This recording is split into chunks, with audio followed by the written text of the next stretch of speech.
Hey there, calculators. This is Mr. Leavenworth coming back to you for our third video in a row together. Lucky you. We're going to be talking very briefly about a skill called linear approximation. And it's pretty simple and it's pretty basic, and it's something we've actually been doing for a while, well, at least the skill involved in it is. So could you pretty please actually read what is on the sheet if you haven't already? Go ahead and pause me to read it. If you've already read it, congratulations, you overachiever, we can get going. But go ahead, pause, read, and then we'll get back together. All right, we are going to look at an example of where linear approximation comes in handy. But actually, before we do that, I want to kind of unpack what you read. And maybe you had a hard time understanding it. I know I always have a little bit tougher of a time reading kind of textbook style information.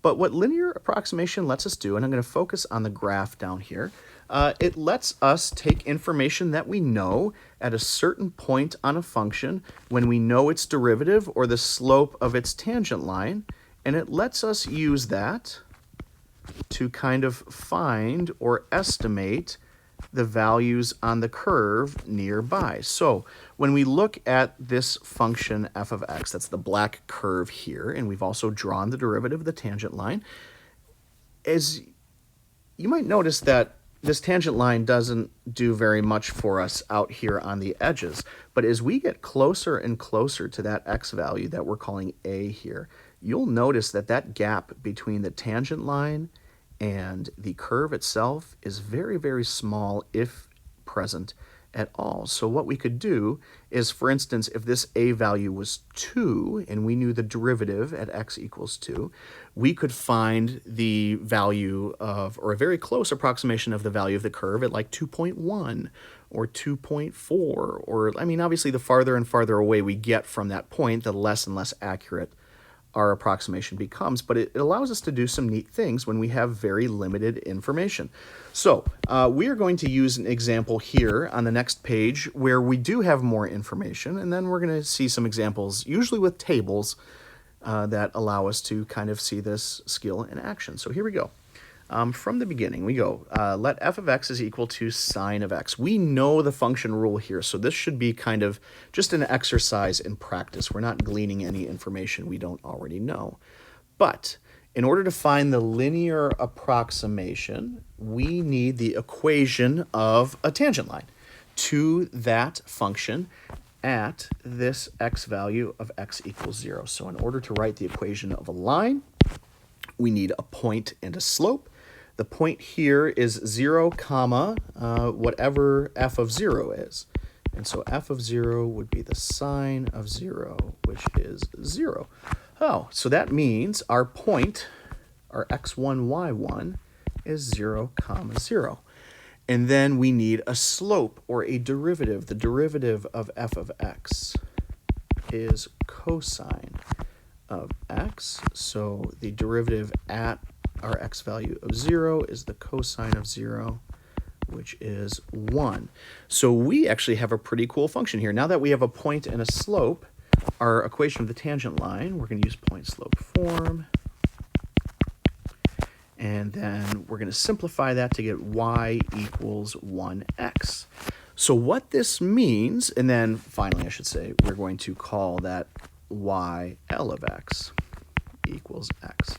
So what this means that for the function y equals the sine of x, around the point of 0, comma 0, we can use a linear function y equals x to estimate what those values are. And to show that off, and what this problem is trying to get you to do is to show that off, I'm going to build you a little table here, and maybe you could do the same with me.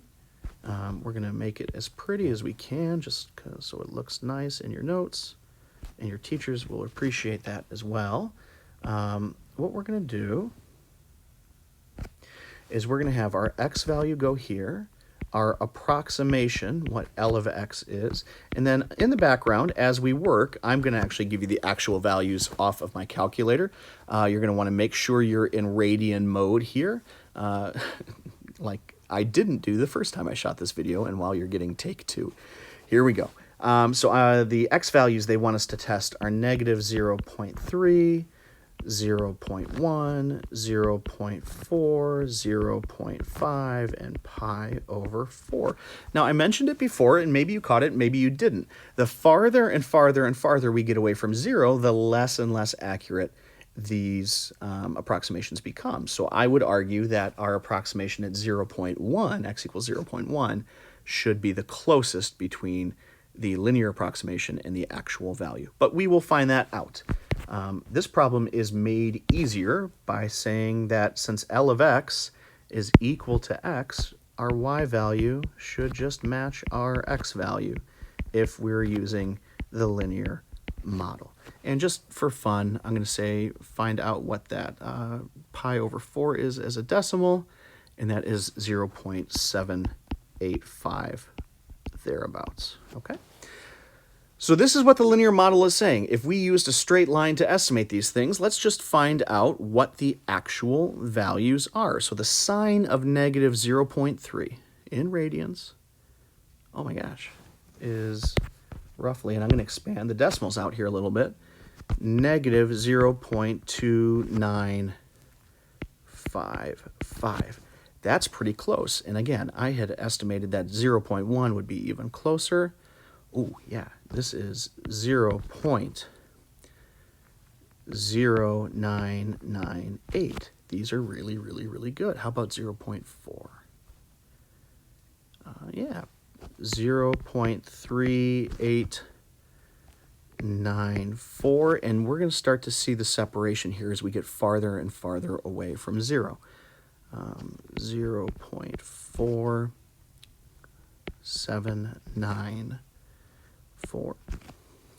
And then we're going to plug in pi over 4, and we're going to get about 0.7071. Now you'll see as we got farther and farther away, the difference between my estimation and my actual value got farther and farther apart. The only other thing you'll need to know to do these problems is to say, hey, did my linear approximation give me an overestimate or an underestimate? And those words, if you don't know what they mean, we know that our approximation is going to miss slightly. Were we higher or were we lower? And in this case, L of x was an overestimate. And all of these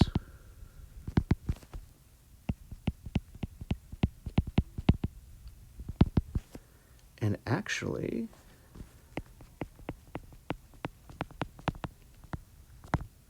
it was an overestimate in all of those.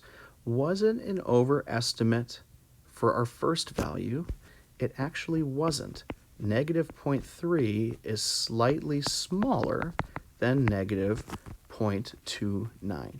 And you'll be exploring that phenomenon with your teachers in class, but it is good to be able to look at your table and call whether it's an overestimate or an underestimate. And then I'm going to let you graph or by hand or even on Desmos what F and L look like. No, we'll do that together. That sounds like fun. So here we go. Here is, and this is what you would do. Y equals, I would find my sine function of x. There is sine.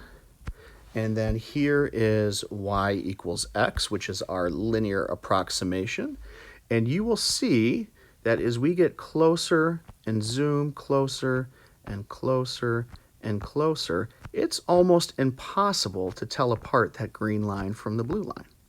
And that is what linear approximation does for us. However, because it's linear, and if we back out and look at this sine function, gosh, I would not want to use a linear approximation anywhere farther away from 0 because the sine curve kind of oscillates back and forth and a linear function does not. So if we looked at the linear approximation at x equals 4, we are way, way far apart. So that is kind of an example of a breakdown in linear approximation. We're going to keep going. We're going to go back to our assignment here. Because with number 1, we had the function. We know the derivative of that function. There's really no need to estimate what the y value might be when we're given the equation. In many cases, though, and especially many scientific cases, we are not given a function rule. We are given data points. And that's what we're going to do here. Take a look at number 2. We're just told that y equals f of x is a differentiable function. Great. The table shows values for f and f prime for select numbers x in the domain. Use a linear model to approximate f of 2.9.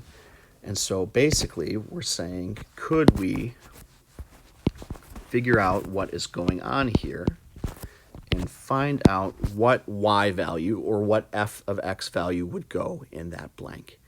And so what we need to do first is we need to pick the x value in our available data that is closest to 2.9.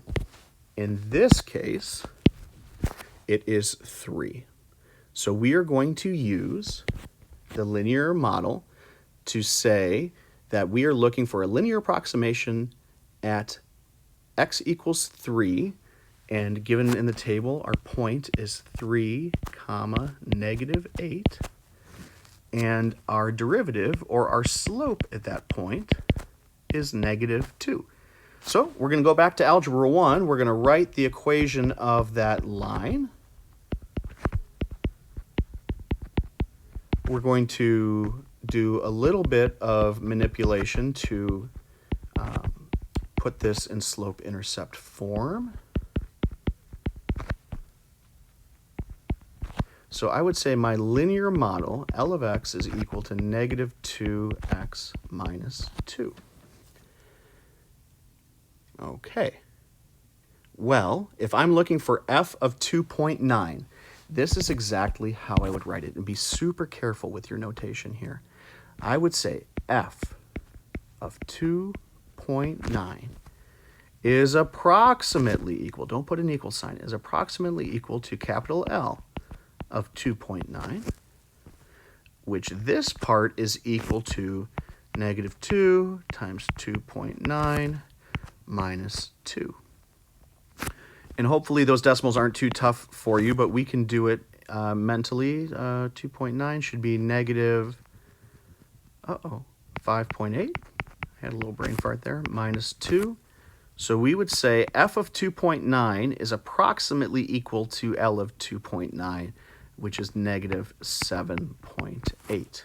Now, because we don't know the function rule here, because we don't know the function's equation, this is the closest we're going to find out to finding that value. But it is a good model because 2.9 is very, very close to 3. Awesome. Now, we have 2 problems at the bottom here. These problems will be discussed with your teachers. These are straight off of the old AP tests, and these would be really, really good to take a look at. I actually will